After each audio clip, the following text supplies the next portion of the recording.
Peter Navarro is a White House senior counsel for trade and manufacturing, joins us now. Peter, imagine thinking that voting for more government will reduce your cost of living. It's astonishing, Rob, just how much Biden drove up inflation. I mean, you have to work overtime to do that. The big news tonight, Rob, and why he was in Iowa is the E-15. What's that? That's the ethanol that's made from corn that's then mixed with our gasoline. Get you cleaner air. That seems to be like what the story might be about. But there's a much bigger story I want to share with you, Rob, and it implicates China. It implicates soybeans. Think of it this way. Soybean farmers and corn farmers are often the same people. They rotate their crops. They grow a lot of that stuff, and they'll grow a lot of it in Iowa. And what happens every time President Trump puts tariffs on? China cancels all its purchases of both corn and soybeans. So we've got an initiative here at the White House, which is not only to domesticate, essentially, the demand for corn through the ethanol program. There's a companion program to do it with soybeans as well.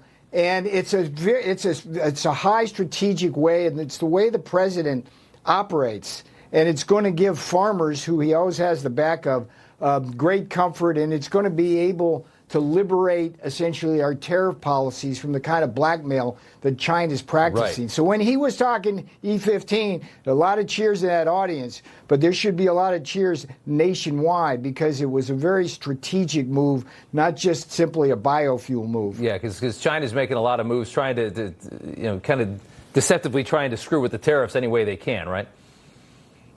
Yeah, I mean, every time we put the tariffs on, they did it back in 2018 as well. Yeah. They stopped buying our soybeans. They stopped buying our corn. Hurt the farmers. And they let this stuff rot on the docks. Yeah. And then they think that's going to stop the president. And what we did the last time was simply create a program to give the soybean farmers and corn farmers a bunch of money to make them whole, and everything was fine. But longer term, the strategy is to wean our farmers from Chinese demand so they don't play that card on us. So E-15, all hail E-15. The president said he'll sign the bill as soon as the Senate Majority Leader gets it to his desk.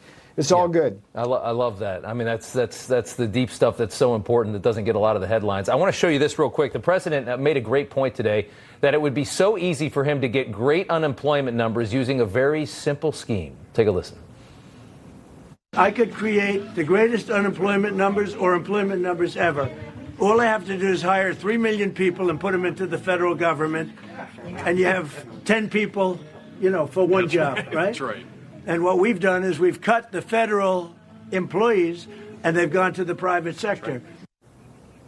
It's just that easy. You can just Rob, scan the system. Yeah, I mean, Biden actually did that. Yeah. But the thing about the truth here that Trump understands is that when you work in the private sector, you're much more productive for the American economy, and you wind up getting more output, you get higher wages, and everybody's more prosperous. And if you look at the unemployment numbers every month here, what we're seeing is private sector is accounting for every single job, and American citizens are getting every one of them. In the Biden years, it was government jobs being created, going to illegal aliens. And this is elections matter. Yeah. Elections matter. And that's why this midterm is going to matter. All right. The president's senior counsel for trade and manufacturing, Peter Navarro. Good to see you again. Thanks, buddy. Oh, it's a pleasure, sir. All right.